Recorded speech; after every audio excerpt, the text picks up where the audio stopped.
নমস্কার বন্ধুরা, ঘরোয়া জীবন চ্যানেলে আপনাদের স্বাগত। আপনাদের আমি শর্টসে দেখিয়েছি মায়ের বিদায়। এবার আমি আপনাদের দেখাতে চলেছি মায়ের পুজোর সব নিয়মকানুন। আর আমার চ্যানেলটার সঙ্গে যেন যুক্ত থাকবেন, পুরো ভিডিওটা স্কিপ না করে দেখবেন। আর অবশ্যই সাবস্ক্রাইবটা করে আমার চ্যানেলের গ্রোথটা এগিয়ে নিয়ে যাবেন। চলুন তাহলে মায়ের পুজোর সব নিয়মকানুন আপনাদের দেখাই। এই মাকে আমরা নিয়ে চলে এসেছি। মায়ের যা গয়না গাটি আছে সেগুলো আমাদের সব বাড়িতেই পরিষ্কার করে নেওয়া হয়, কোনো স্যাকরা বাড়িতে দেওয়া হয় না। খুব যখন দেখি নষ্ট বা একটু হয়ে গেছে তখন সেটা দিয়ে ঠিক করা হয়। ভোগের সব সামগ্রী কাটতে শুরু হয়ে গেছে। আর এই দাদু আমাদের ঠাকুরটা তৈরিও করে আর মাকে সাজিয়েও দেয়। প্রথম থেকে এই দাদুর হাতেই মা তৈরি হয়। আমাদের ভোগ রান্নাটা আমার গুরুমা করতেন, কিন্তু 2 বছর গুরুমা আসতে পারছেন না বলে আমাকেই সারতে হচ্ছে। এবারে আমাকে হেল্প করছে আমার পিসি ঠাকমা। কেউ একটু হেল্প না করলে পেরে ওঠা যায় না, অনেক কিছু হয় তো। মায়ের ভোগের 9 রকমের ভাজা, খিচুড়ি, অন্ন, পায়েস, ফুলকপির তরকারি, বাঁধাকপির তরকারি, নাড়ু, আরও অনেক রকম লুচি, অনেক রকমের ব্যঞ্জন থাকে। শুক্তোটা বাদ দিচ্ছি, শুক্তো। মায়ের সাজ কমপ্লিট। এবার মাকে সবাই মিলে ধরে আস্তে আস্তে মায়ের জায়গায় বসিয়ে দেওয়া হচ্ছে। মাকে এখানটা খুব অসুবিধা হয় জানেন তো, কারণ সামনেগুলোতে না ত্রিশূল মতো করা আছে, সেখানে আটকে যায় বলে ঢোকাতে খুব অসুবিধা হয়। এই মা প্রতিষ্ঠা হয়ে গেছে, ভালো করে সুন্দর করে মাকে বসানো হচ্ছে। দেখুন সুন্দর করে মায়ের প্রতিষ্ঠা হয়ে গেছে। আর আমার শ্বশুরমশাই প্রতি বছর মায়ের হাতে একটা সুন্দর দেখে কদমা দিয়ে দেয়। এটা নাকি আমার দাদু শ্বশুর দিত। আমাদের পাশেই তো আপনাদের অনেকবার দেখিয়েছি রামকৃষ্ণ আশ্রম, সে আশ্রমের মহারাজরা প্রতি বছর আসে মাতৃদর্শনে। এবছরেও তারা এসেছে। এই বসে গেছে আমার বড় মশাই মায়ের সেবায়, আর তাকে হেল্প করতে দিচ্ছে আমার শ্বশুর মশাই।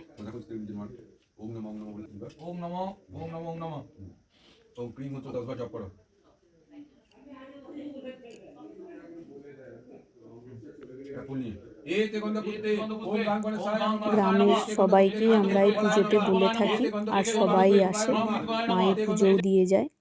মাকে ভোগ নিবেদন করা হয়েছে। এগুলো মোটামুটি আমি রান্না করেছি, মায়ের আশীর্বাদেই শিখেও গেছি। গুরু মায়ের কাছ থেকেই আমার সব শেখা। গুরুমাকে প্রতি বছর এই পুজোর সময় খুব মিস করি, উনি এসে উপস্থিত হতে পারেন না। এই হচ্ছে 108 গাছ প্রদীপ। মায়ের ভোগের সময়, অন্নভোগের সময় এটা জ্বালানো হয়। তারপর মায়ের যখন লুচি ভোগ দেওয়া হয় তখন 28টা প্রদীপ জ্বালানো হয়। এই 108 প্রদীপটা আমার মেয়ে সাজিয়েছিল।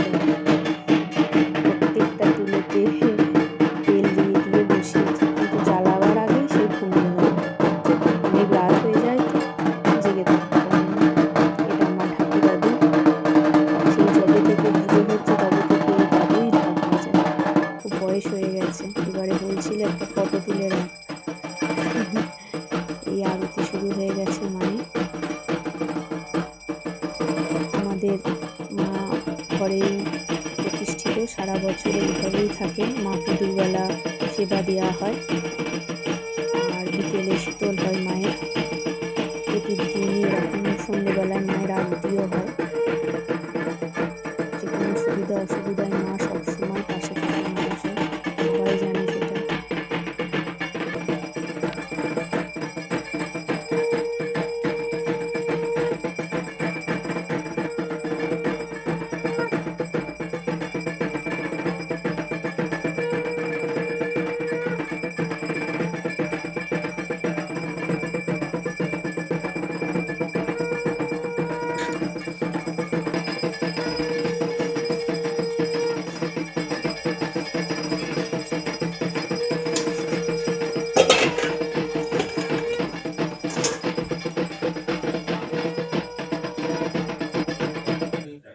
আমাদের পুষ্পাঞ্জলি দেওয়া শুরু হয়ে গেছে।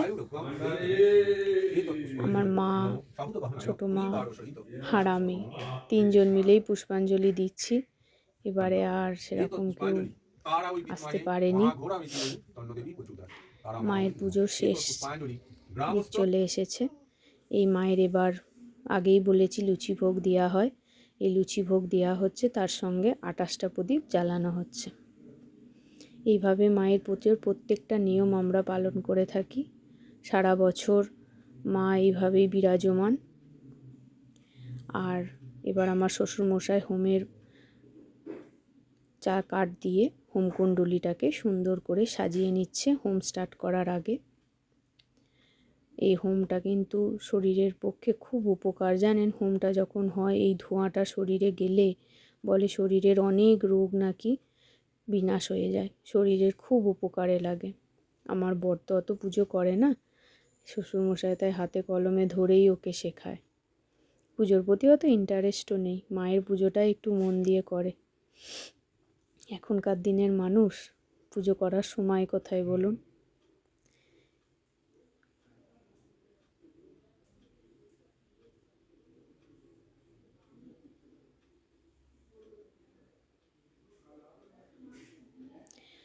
এই হোমটা আমাদের হয় 108টা বেলপাতা জলে, 28টা জলে আর 8টা জ্বালানো হয়। এইভাবে 3 স্টেপে হোমটা হয়। যাদের যেমন নিয়ম তাদের সেরকম হয়, আমাদের এইভাবেই হয়।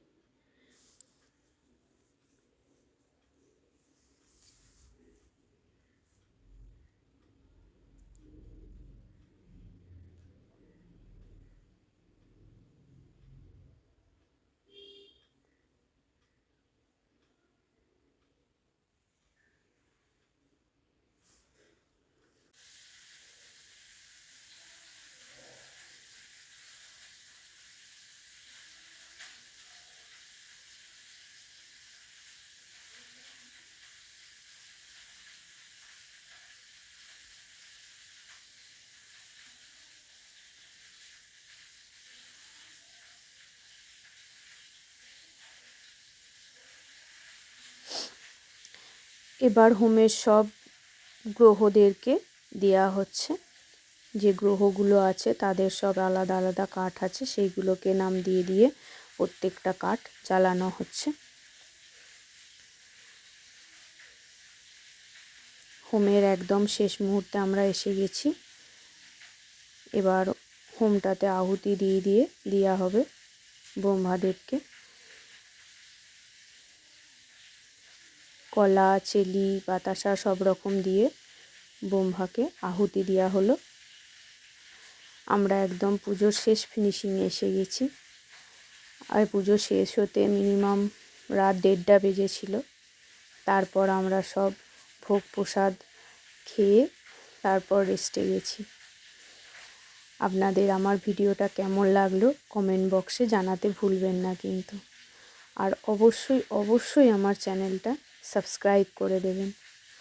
আর আমার চ্যানেলে নতুন নতুন আপডেট পাওয়ার জন্যে বেল আইকনটা কিন্তু টিপতে ভুলবেন না।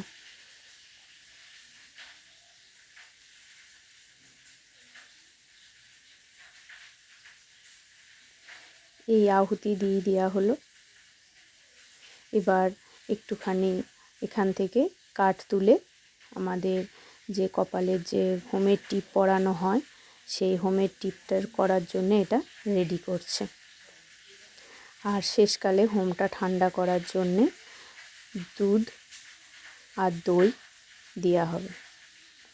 গঙ্গা জল দিয়ে প্রথমে ঠান্ডা করে নেওয়া হবে, তারপর শেষকালে দুধ দইটা ওর মধ্যে ঢেলে দেওয়া হবে। মা আপনাদের সবার মঙ্গল করুক, সব সমস্যায় সব কিছুতে সবার পাশে থাকুক। এইভাবেই আমাদের জীবনের পথ চলা, আর প্রত্যেকে সেইভাবেই চলছে। মায়ের আশীর্বাদে সব কিছু ভালোভাবে মিটে গেছে, আর প্রত্যেকবার তাও মিটবে। কেউ যদি ইন্টারেস্ট থাকেন অবশ্যই